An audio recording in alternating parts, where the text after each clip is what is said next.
ዓለም ዛሬ በጂኦፖለቲካዊ ውጥረቶች ምክንያት በነዳጅ ዋጋ መናርና አቅርቦት መቆራረጥ እየታመሰች ትገኛለች። በመካከለኛው ምስራቅ አሜሪካና እስራኤል ከኢራን ጋር የገቡት ጦርነት፣ እሱን ተከትሎ 20 በመቶ የዓለም ነዳጅ መተላለፊያ የሆነው ሆርሙዝ ሰርጥ መዘጋቱም ከሰሞኑ ለብዙሃን ሀገራት ዱብዳ የሆነባቸው ጉዳይ ነው።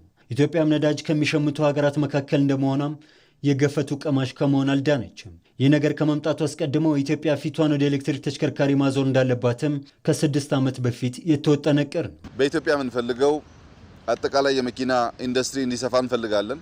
በተለየ ግን የኤሌክትሪክ መኪና ኢትዮጵያ ከነዳጅ ተሽከርካሪዎች ይልቅ ምርጫዋን ወደ ኤሌክትሪክ ተሽከርካሪዎች ለማዞር የመረጠችው መንገድም ራሷን ከዓለም አቀፍ የኤነርጂ ቀውስ ለመከላከል የነደፈችው ስትራቴጂካዊ ልማት ራዕይ ነው። ዓመት 2 ዓመት ገደማ የፊውል መኪና መገልገልን ቀንስ እናቆም ስንል አንዳንድ ጩኸቶች ነበሩ ኢትዮጵያ ውስጥ። ግን የኤሌክትሪክ መኪና የመረጥንበት ዋናው ምክንያት ለምሳሌ አሁን በኢራን ግጭት ምክንያት የነዳጅ ዋጋ በከፍተኛ ደረጃ እየጨመረ ነው ያለው። እኛ ነዳጅ አናመርትም። የነዳጅ ዋጋ ከጨመረ ዋጋ ይጨምራል። ማስተካከል የምንችልበት መንገድ የለም። ይሄ የዓለም ችግር ስለሆነ ኢትዮጵያ ለነዳጅ ግዢ በየዓመቱ የምታወጣው በቢሊዮን የሚቆጠር ዶላር የውጭ ምንዛሬ ጫናም በሌሎች የልማት ዘርፎች ላይ ጥላውን ሲያጠላ ቆይቷል። ንጹህ ታዳሽ ኃይልን የሚጠቀሙ ተሽከርካሪዎች የኢኮኖሚ ነፃነትን የሚያረጋግጡ፣ ከተሞችን ለኑሮ ምቹ የሚያደርጉና ለቀጣዩ ትውልድ የሚያስተላልፉ፣ ኢትዮጵያ አረንጓዴና የበለጸገች እንድትሆንም መሰረት የሚጥሉ ናቸው። እንዲህ ያለው የኢትዮጵያ የግሪን ሞቢሊቲ ስራዎችም የውጭ ጥገኝነትን በሀገር ውስጥ በሚመረት ታዳሽ ኃይል መተካት የሚያስችል ነው። እንደ ታላቁ የህዳሴ ግድብ ያሉ ግዙፍ የኃይል ማመንጫዎች የሚያመነጩትም ንጹህ ኤሌክትሪክ ኃይል ለትራንስፖርት ዘርፍ በማዋል የዓለም አቀፍ የኤነርጂ ቀውስን በኢኮኖሚ ላይ የሚያደርሰውን ተጽዕኖም በዘላቂነት መቋቋም አስቀድሞም የተተለመ መንገድ ነው። በዓለም ላይ ካላት ገቢ ካላት ኤክስፖርት ከፍተኛውን አማውንት ለኢነርጂ ከሚያወጡ ጥቂት ሀገራት አንዷ ኢትዮጵያ ናት። በጣም ብዙ ገንዘብ ነው የምናወጣው።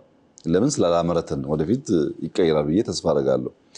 ያ ሲሆን ኢቪ ካርስ መጠቀማችን ዋጋው እንኳን ቢተካከል ከውስጥ ስለምንጠቀም እንደዚህ አይነት ድንገተኛ አደጋዎች ህይወታችን አፌክት ያደርገው። ዛሬ ላይ በኢትዮጵያ የኤሌክትሪክ ተሽከርካሪዎች ቁጥር ከ100,000 በላይ ተሻግሯል። የአዲስ አበባ ጎዳናዎችም ለዚህ ሕያው ምስክር ናቸው። ይህ እንዲሆንም በመንግስት የተወሰዱ ማበረታቻዎችና እንደ ኃይል መሙያ መሰረተ ልማቶች ለሽግግሩ መሰረት ጥለዋል።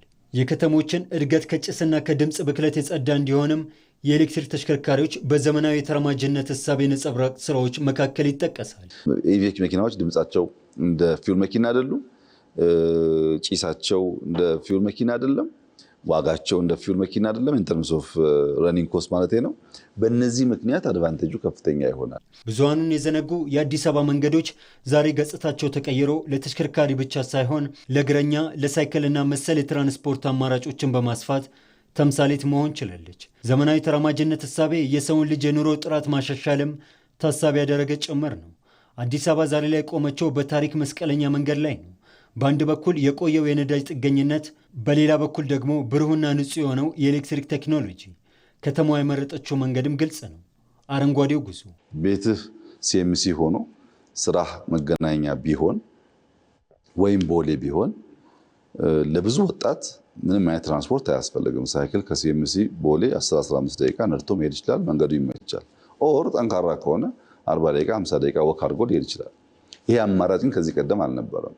ዛሬ በአዲስ አበባ ጎዳናዎች ላይ የሚታዩ ተፈጥሮን የተጠጉ የግሪን ሞቢሊቲ አማራጮች የቴክኖሎጂ ውጤት ብቻ አይደሉም፣ የከተማዋ ዳግም የመወለድ ምልክት እንጂ። አዲስ አበባ ለአፍሪካ ከተሞች እንዴት ወደ አረንጓዴ ኢኮኖሚ መሸጋገር ይቻላል የሚለውንም በተግባር እያሳየች ያለች ተምሳሌታዊ ከተማም እየሆነች ነው። ወደፊትም በከተማዋ ሰማይ ስር ንጹህ አየርን መተንፈስ፣ ያለ ድምፅ ብክለት በዝምታ የሚከንፉ ተሽከርካሪዎችን በብዛት ማየት የተለመደ ትዕይንት እንደሚሆንም ጥርጥር የለውም። አረንጓዴው አዲስ አበባ ለነዋሪዎቿ ብቻ ሳይሆን ለቀጣዩ ትውልድ የምትመች ከተማም ሆና እየተገነባች ነው።